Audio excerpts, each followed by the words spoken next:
Olá, turma! Bom dia, boa tarde, boa noite. Independente do horário, vamos firme? Leitura dos Evangelhos em 40 dias. Vamos lá para o nosso dia 6. Chegamos no capítulo 16 e 17 de Mateus. Espero que vocês estejam aproveitando bastante esse tempo, que para mim tem sido assim muito valioso tirar esse tempo, ter esse tempo disciplinar de devocional. Isso aí, gente, não pode parar. Tem que ser sempre. Tirar aí 15, 20 minutinhos por dia. Isso é coisa que vai fazer tanta diferença na nossa vida, vocês não têm ideia. Então vamos lá. Hoje, Mateus 16 e 17 são dois capítulos hoje. Vamos nessa, mais uma leitura. Mateus 16, assim está escrito. Por esta época, uma delegação composta por fariseus e saduceus foi ao encontro de Jesus para o questionar. Eles queriam que Jesus fizesse algo que mostrasse de modo inquestionável que ele era o Cristo. Jesus deixou claro para eles o seguinte: vocês gostam de coisas, de conversas superficiais? De noite olham o céu carregado de nuvens e garantem que vai chover no dia seguinte. De manhã, se o céu está ainda mais carregado, garantem que uma tempestade se aproxima. Vocês não querem ver o que realmente está acontecendo. Vocês só entenderão quando acontecer comigo o que aconteceu com o profeta Jonas, que foi tragado por um peixe, mas no terceiro dia voltou à vida. Arrependam-se dos seus pecados. Tendo dito essas palavras, Jesus continuou a sua viagem. Jesus prosseguiu sua viagem e atravessou para o outro lado do mar da Galileia. Quando chegaram, os apóstolos perceberam que tinham esquecido de levar os pães para a refeição. Jesus então comentou com eles: fiquem atentos, vigiem para que os fariseus e os saduceus não enganem vocês. Os apóstolos ficaram confusos e começaram a conversar entre si. E um deles comentou: será que o mestre está nos criticando por termos esquecido de trazer os pães de nossa comida? Jesus percebeu o que estava acontecendo e disse: por que vocês estão discutindo sobre o pão esquecido? Que fé pequena é essa? Já esqueceram das duas multiplicações de pães e peixes? Não se lembram que alimentamos com fartura 15.000 pessoas com apenas 5 pães? Esqueceram que outra vez alimentamos com fartura também 12.000 pessoas, embora só tivessem 7 pães? Eu não estou falando de comida, não se preocupem com isso, eu estou falando de teologia perigosa dos fariseus e dos saduceus. Finalmente os apóstolos entenderam que Jesus pedia para não se preocuparem com as coisas como comida, mas com o perigo da teologia falsa dos fariseus e dos saduceus. Jesus continuou sua viagem agora para Cesareia de Filipos, ou Banias, perto de onde nasce o Rio Jordão. Antes de chegar, Jesus perguntou aos apóstolos: o que as pessoas andam dizendo por aí sobre mim? Um deles respondeu: eu ouvi que alguns dizem que tu segues João Batista. Outros acrescentaram: eu escutei alguns dizendo que ages como Elias. Um terceiro se lembrou: também ouvi que és como Jeremias. E por fim alguém comentou: notei que alguns acham que ages como um profeta, mas não sabem dizer qual. Jesus então indagou: e para vocês, quem sou eu? Pedro respondeu rápido: tu és o Cristo, o Filho do Deus vivo. Então Jesus disse: Simão, filho de Jonas, você acertou. Parabéns.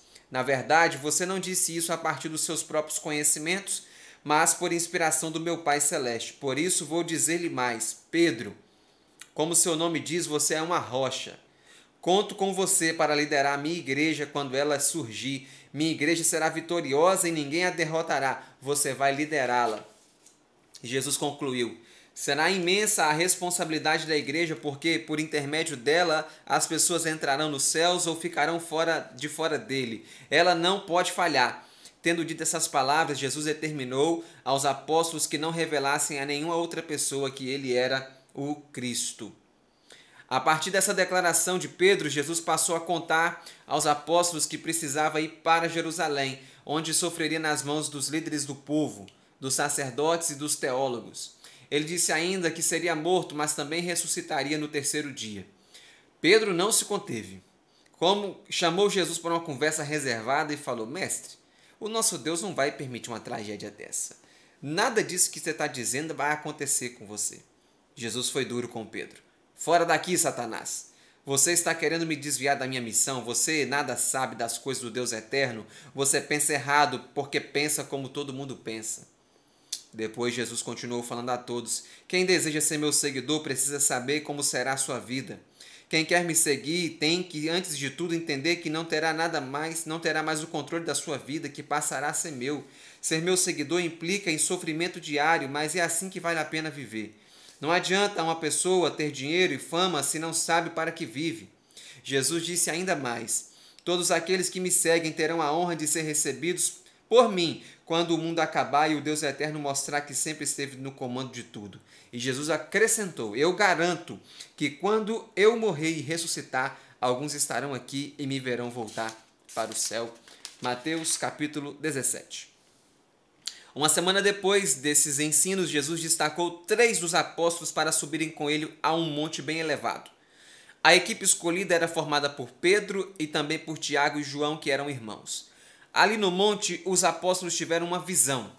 Nela, o corpo de Jesus ficou completamente diferente. Seu rosto brilhou como o sol, suas roupas ficaram brancas como a luz do dia, e nesse momento os apóstolos viram Moisés e Elias conversando com Jesus. Pedro então dirigiu-se a Jesus com as seguintes palavras: Mestre, obrigado por nos trazeres até aqui. Está sendo maravilhosa esta nossa experiência. Se estiveres de acordo, eu posso prolongar este encontro providenciando 3 cabanas, uma para ti, outra para Moisés e outra para Elias. E Pedro ainda falava com Jesus quando percebeu que uma nuvem desceu e cobriu completamente o lugar em que eles estavam. Foi quando ouviram uma voz vinda do céu e que dizia: Jesus é o meu filho querido. Ele me dá muito prazer, preste atenção ao que ele diz. E quando ouviram essa voz, os apóstolos caíram estatelados no chão, tamanho era o medo que estavam sentindo. Jesus se aproximou deles, pegou-os pelas mãos e os confortou: levantem-se, não tenham medo. Foi quando os apóstolos perceberam que tinham tido uma visão. A partir daí nada mais viram. Só Jesus estava ali. Eles chegaram a olhar para os lados, mas não viram mais ninguém, só mesmo Jesus estava fisicamente ali com eles. Quando Jesus e os 3 apóstolos desceram do monte, ele determinou: não contem para ninguém sobre a visão que tiveram, só falem disso quando eu for ressuscitado. No entanto, um deles comentou: Mestre, segundo os nossos teólogos, para que o Cristo venha, Elias tinha que vir primeiro. Jesus respondeu: de fato, foi profetizado que alguém como Elias viria e prepararia todas as coisas para o Cristo. No entanto, eu digo que esse Elias já veio, mas não foi aceito.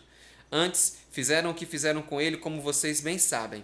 O mesmo vai acontecer comigo, vou sofrer nas mãos dessa gente. Só então os apóstolos entenderam que Jesus estava falando do que acontecera a João Batista. Pouco depois de terem descido para a cidade, alguém se aproximou de Jesus, ajoelhou-se diante dele e fez o seguinte pedido: Mestre, olha com carinho para meu filho. Ele está gravemente enfermo, tendo convulsões constantes. É insuportável o sofrimento dele. Tenho medo que ele se queime no fogo ou se afogue no rio. Já fiz tudo o que podia. Nem os teus apóstolos que estavam aqui embaixo puderam curá-lo. Jesus falou bem alto: vocês são todos descrentes e desorientados. Até quando vocês serão assim? Até quando vou ter que aguentar vocês? Depois acrescentou: traga o rapaz aqui. Jesus repreendeu o demônio que deixou o rapaz e imediatamente o jovem ficou livre. Discretamente os apóstolos se aproximaram de Jesus e perguntaram: Mestre, por que nós não conseguimos expulsar o demônio do rapaz? E Jesus respondeu: é porque vocês não têm fé. Na verdade, se vocês realmente tivessem fé, mesmo que pouca, e pedissem a coisa mais difícil do mundo, seriam atendidos. Nada seria impossível para vocês. Saibam que um demônio como o desse rapaz não pode ser expulso com palavras, ele só pode ser expulso com oração e com jejum. Algum tempo depois, viajando com seus discípulos pela Galileia, Jesus disse: está chegada aquela hora em que me prenderão e me matarão, mas fiquem tranquilos, no 3º dia eu ressuscitarei. Esse comentário deixou os apóstolos muito tristes. Então chegaram a Cafarnaum, onde havia uma coletoria de impostos. Como todos tinham que pagar o imposto anual destinado à conservação do templo de Jerusalém, um dos responsáveis pela cobrança procurou por Pedro e questionou: o mestre de vocês vai pagar o imposto do templo? Pedro lhe garantiu: é claro que sim. Quando Pedro se encontrou com Jesus, o mestre perguntou: Pedro, quero saber sua opinião. Você sabe que os governantes cobram impostos e taxas. Eu pergunto a você: eles também cobram dos seus próprios filhos biológicos ou só cobram dos cidadãos? Pedro respondeu: eles não cobram impostos dos seus filhos, só dos cidadãos em geral. Jesus disse: então estamos isentos. Somos filhos e somos filhos do Pai eterno.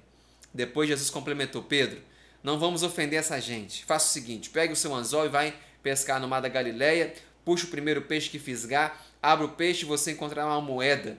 Pegue essa moeda e na coletoria de impostos pague o nosso imposto, o meu e o seu. Jesus era sensacional. E assim fechamos, gente, o dia 6, Mateus 16 e 17.